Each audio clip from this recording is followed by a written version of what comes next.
Hello ಕನ್ನಡಿಗ ಶರಣು ಶರಣಾರ್ಥಿ.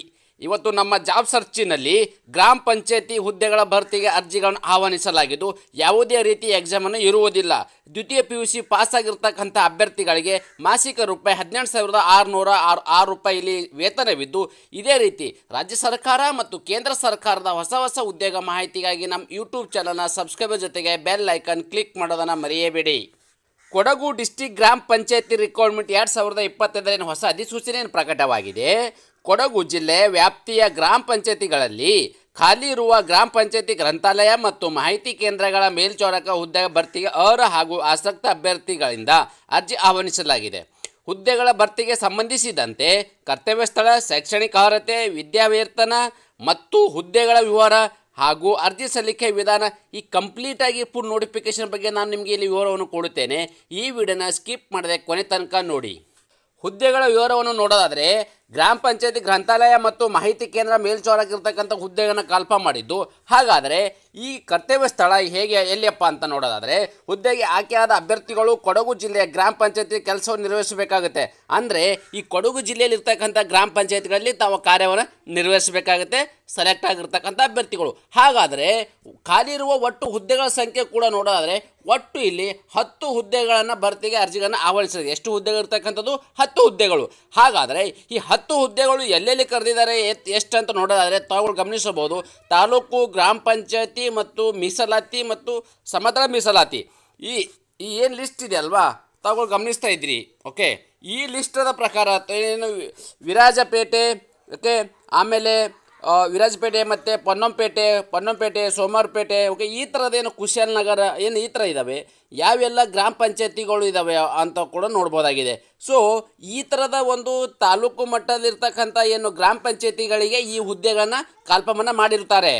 ಶೈಕ್ಷಣಿಕ ಅರ್ಹತೆ, ಹಾಗಾದರೆ ಈ ಒಂದು ಅಪ್ಲಿಕೇಶನ್ ಹಾಕು ಬಯಸುವ ಅಭ್ಯರ್ಥಿಗಳು ಯಾವೆಲ್ಲ ಒಂದು ಕ್ವಾಲಿಫಿಕೇಷನ್ನ ಹೊಂದಿರಬೇಕಪ್ಪ ಅಂತ ಹೇಳಿದ್ರೆ, ಅಭ್ಯರ್ಥಿಯು ದ್ವಿತೀಯ PUC ಪರೀಕ್ಷೆಯಲ್ಲಿ ಉತ್ತೀರ್ಣರಾಗಿರಬೇಕು, certificate in course in library license ಪ್ರಮಾಣ ಪತ್ರ ಪಡೆದಿರ್ತಕ್ಕಂಥದ್ದು, ಹಾಗೂ ಕನಿಷ್ಠ 3 ತಿಂಗಳ ಕಾಲ ಕಂಪ್ಯೂಟರ್ ಕೋರ್ಸಲ್ಲಿ ಉತ್ತೀರ್ಣರಾಗಿರಬೇಕು.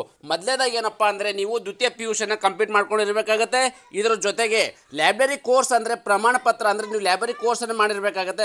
ಅಂಥ ಅಭ್ಯರ್ಥಿಗಳು ಈ ಒಂದು ಅಪ್ಲಿಕೇಶನ್ ಹಾಕಬಹುದು. ಅದರ ಜೊತೆಗೆ 3 ತಿಂಗಳ ಕಂಪ್ಯೂಟರ್ ಏನು ಬೇಸಿಕ್ ಏನಿರ್ತದೆ, ಕಂಪ್ಯೂಟರ್ ಬೇಸಿಕ್ 3 ತಿಂಗಳ ಕೋರ್ಸನ್ನು ಕಂಪ್ಲೀಟ್ ಮಾಡ್ಕೊಂಡಿರ್ತಕ್ಕಂಥ ಅಭ್ಯರ್ಥಿಗಳು ಈ ಒಂದು ಅಪ್ಲಿಕೇಶನ್ ಹಾಕಬಹುದಾಗಿದೆ. ವಯಸ್ಸಿನ ಮಿತಿ, ಈ ಅರ್ಜಿ ಸಲ್ಲಿಸುವ ಬಯಸುವ ಅಭ್ಯರ್ಥಿಗಳಿಗೆ ಯಾವ ಒಂದು ಏಜ್ ಲಿಮಿಟಲ್ಲಿ ಅಪ್ಲಿಕೇಶನ್ ಹಾಕ್ಬೋದಪ್ಪ ಅಂತ ಹೇಳಿದ್ರೆ, 13/2/2025ಕ್ಕೆ ಅನ್ವಯವಾಗುವಂತೆ ಮಿನಿಮಮ್ ಅವರು ಇಲ್ಲಿ 18 ವರ್ಷ ಇರಬೇಕು, ಮ್ಯಾಕ್ಸಿಮಮ್ ಇಲ್ಲಿ 35 ವರ್ಷದ ಒಳಗಡೆ ಇರ್ತಕ್ಕಂಥ ಅಭ್ಯರ್ಥಿಗಳು ಈ ಒಂದು ಅಪ್ಲಿಕೇಶನ್ ಹಾಕಬಹುದಾಗಿದೆ. ಸೊ ಹಾಗಾದರೆ ಈಗ ವಯಸ್ಸಳಿಕೆ ಕೂಡ ನೀಡಲಾಗಿದೆ. ಪ್ರವರ್ಗ 2A, 2B, 3A ಮತ್ತು 3B ಅಭ್ಯರ್ಥಿಗಳಿಗೆ 38 ವರ್ಷ, ಅಂದರೆ OBC ಅಭ್ಯರ್ಥಿಗಳಿಗೆ 38 ವರ್ಷ ವಯಸ್ಸಳಿಕೆವಿದ್ದು, ಪರಿಶಿಷ್ಟ ಜಾತಿ ಪರಿಶಿಷ್ಟ ಪಂಗಡ ಅಭ್ಯರ್ಥಿಗಳಿಗೆ ಅಂದರೆ SC ST ಅಭ್ಯರ್ಥಿಗಳಿಗೆ 40 ವರ್ಷವರೆಗೂ ವಯಸ್ಸಳಿಕೆಯನ್ನು ನೀಡಲಾಗಿದೆ. ಹಾಗಾದರೆ ಈ ಆಯ್ಕೆಯಾದ ಅಭ್ಯರ್ಥಿಗಳಿಗೆ ಪ್ರತಿ ತಿಂಗಳು ಸಿಗ್ತಕ್ಕಂಥ ವೇತನ ಕೂಡ ನೋಡೋದಾದರೆ, ಹುದ್ದೆಗೆ ಆಯ್ಕೆಯಾದ ಅಭ್ಯರ್ಥಿಗಳಿಗೆ ಮಾಸಿಕ ರೂಪಾಯಿ 17,606 ರೂಪಾಯಿ ಇಲ್ಲಿ ಪ್ರತಿ ತಿಂಗಳು ಸಿಗ್ತಕ್ಕಂಥ ವೇತನವಾಗಿರುತ್ತೆ ಇದು. ಹಾಗಾದರೆ ಅದೇ ರೀತಿ ಆಯ್ಕೆ ವಿಧಾನ, ಹಾಗಾದರೆ ಈ ಅಪ್ಲಿಕೇಶನ್ ಹಾಕಿರ್ತಕ್ಕಂಥ ಅಭ್ಯರ್ಥಿಗಳನ್ನ ಸೆಲೆಕ್ಷನನ್ನು ಹೇಗೆ ಮಾಡ್ತಾರಪ್ಪ ಅಂತ ಹೇಳಿದ್ರೆ, ಶೈಕ್ಷಣಿಕ ಅರ್ಹತೆಯಲ್ಲಿ ಮೆರಿಟ್ ಮತ್ತು ಮೀಸಲಾತಿ ಆಧಾರದ ಮೇಲೆ ಅಭ್ಯರ್ಥಿಗಳನ್ನ ಆಯ್ಕೆಯನ್ನು ಮಾಡಲಾಗುವುದು. ಅಂತ ಹೇಳಿದ್ರೆ, ನೀವು ಮೊದಲೇ ಏನು ತೊಗೊಂಡಿರ್ತಕ್ಕಂಥ ಏನು PUC ತೊಗೊಂಡಿರ್ತಕ್ಕಂಥ ಅಂಕಗಳ ಪರ್ಸೆಂಟೇಜ್ ಆಧಾರದ ಮೇಲೆ ಮತ್ತು ಕೆಟಗಿರಿ ಆಧಾರದ ಮೇಲೆ ಇಲ್ಲಿ ಏನು ಅಭ್ಯರ್ಥಿಗಳನ್ನ ಮೆರಿಟ್ ಆಧಾರದ ಮೇಲೆ ಇಲ್ಲಿ ಫೈನಲ್ ಆಗಿ ಆಯ್ಕೆಯನ್ನು ಮಾಡಲಾಗುವುದು. ಅರ್ಜಿಯ ಶುಲ್ಕ, ಹಾಗಾದರೆ ಈ ಒಂದು ಅಪ್ಲಿಕೇಶನ್ ಹಾಕೋ ಬಯಸುವ ಅಭ್ಯರ್ಥಿಗಳಿಗೆ ಅರ್ಜಿ ಶುಲ್ಕ ಬಗ್ಗೆ ನೋಡೋದಾದರೆ, ಸಾಮಾನ್ಯ ವರ್ಗದ ಅಭ್ಯರ್ಥಿಗಳಿಗೆ ಇಲ್ಲಿ 500 ರೂಪಾಯಿ ಅರ್ಜಿ ಶುಲ್ಕವಿದ್ದು, OBC ಅಭ್ಯರ್ಥಿಗಳಿಗೆ 300 ರೂಪಾಯಿ ಅರ್ಜಿ ಶುಲ್ಕವಿದ್ದು, SC ST ಅಭ್ಯರ್ಥಿಗಳು, ಮಾಜಿ ಸೈನಿಕ ಅಭ್ಯರ್ಥಿಗಳು ಎಷ್ಟಿರ್ತಕ್ಕಂಥದ್ದು 200 ರೂಪಾಯಿ ಇಲ್ಲಿ ಅರ್ಜಿ ಶುಲ್ಕವಿರ್ತಕ್ಕಂಥದ್ದು.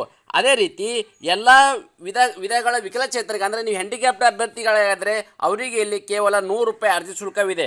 ಸೊ ಹಾಗಾದರೆ ಈ 100 ರೂಪಾಯಿ ಅರ್ಜಿ ಶುಲ್ಕವನ್ನು ಹೇಗೆ ಪಾವತಿಸಬೇಕಪ್ಪ ಅಂತ ಹೇಳಿದ್ರೆ, ಮುಖ್ಯ ಲೆಕ್ಕಾಧಿಕಾರಿ ಜಿಲ್ಲಾ ಪಂಚಾಯತಿ ಕೊಡಗು ಇವರ ಬ್ಯಾಂಕ್ ಖಾತೆ ಸಂಖ್ಯೆಯ ಅಥವಾ QR ಕೋಡ್ ಸ್ಕ್ಯಾನ್ ಮಾಡಿ ಶುಲ್ಕವನ್ನು ಪಾವತಿಸಬೇಕು. ತಾವುಗಳು ಇಲ್ಲಿ ಗಮನಿಸಬಹುದು, ಈ ಒಂದು ಅರ್ಜಿ ಶುಲ್ಕವನ್ನು ಪಾವತಿಸಬೇಕಾಗಿರೋದು ಇಲ್ಲಿ ಶಾಖೆ ಹೆಸರು ಕೊಟ್ಟಿದ್ದಾರೆ, ಮುಖ್ಯ ಲೆಕ್ಕಾಧಿಕಾರಿ ಕೊಡಗು ಜಿಲ್ಲಾ ಪಂಚಾಯತಿ ಮಡಿಕೇರಿ ಅಂತೇಳಿ. ಓಕೆ, ಸೊ ಬ್ಯಾಂಕ್ ಹೆಸರು ಮತ್ತು branch union bank of India Madikeri ಇರ್ತಕ್ಕಂಥ ಈ ಬ್ರಾಂಚ್ ಇರ್ತಕ್ಕಂಥದ್ದು. ಇಲ್ಲಿರ್ತಕ್ಕಂಥ ಬ್ಯಾಂಕ್ ಸಂಖ್ಯೆ ಅಂದರೆ ಅಕೌಂಟ್ ನಂಬರು ಮತ್ತು IFSC ಕೋಡ್ ಕೂಡ ಕೊಟ್ಟಿದ್ದಾರೆ. ನೀವು ಇದರಲ್ಲಿ ಹೋಗಿ ಯಾರೆಲ್ಲ ಅಭ್ಯರ್ಥಿಗಳು ಯಾವ ಕೆಟಗರಿಯಲ್ಲಿ ಇದ್ದೀರಿ ಅಂತ ಕನ್ಫರ್ಮ್ ಮಾಡ್ಕೊಂಡಾದ ಮೇಲೆ ತಾವುಗಳು ಈ ಒಂದು ಬ್ಯಾಂಕಿನ ಹೆಸರಲ್ಲಿ ನೀವು ಈ DDನ ತಕ್ಕೋಬೇಕಾಗತ್ತೆ. ಅರ್ಜಿ ಸಲ್ಲಿಸುವ ವಿಧಾನ ಹಾಗಾದರೆ ನೀವು ಅರ್ಜಿಗಳನ್ನ ಹೇಗೆ ಸಲ್ಲಿಸಬೇಕಪ್ಪ ಅಂತಂದರೆ ಅಭ್ಯರ್ಥಿಯು ಈ ಹುದ್ದೆಗಳಿಗೆ ಆನ್ಲೈನ್ ಮೂಲಕ ಅರ್ಜಿಗಳನ್ನು ಸಲ್ಲಿಸಬೇಕು. ಅಂದರೆ ನೀವು ಆನ್ಲೈನ್ ಮುಖಾಂತರ ಅರ್ಜಿಗಳನ್ನು ಸಲ್ಲಿಸಬಹುದಾಗಿದೆ. ಈ ಆನ್ಲೈನ್ ಮೂಲಕ ಅರ್ಜಿ ಬಯಸುವ ಅಭ್ಯರ್ಥಿಗಳು ನನ್ನ ಯೂಟ್ಯೂಬು ಮತ್ತು ಟೆಲಿಗ್ರಾಮಲ್ಲಿ ಆ ಲಿಂಕನ್ನು ಕೊಟ್ಟಿರ್ತೀನಿ, ಅಪ್ಲಿಕೇಶನ್ ಲಿಂಕನ್ನು ಕೊಟ್ಟಿರ್ತೀನಿ. ಆ ಲಿಂಕ್ ಮೇಲೆ ಕ್ಲಿಕ್ ಮಾಡೋ ಮೂಲಕ ನೇರವಾಗಿ ತಮ್ಮ ಅಪ್ಲಿಕೇಶನ್ ಹಾಕಬಹುದಾಗಿದೆ.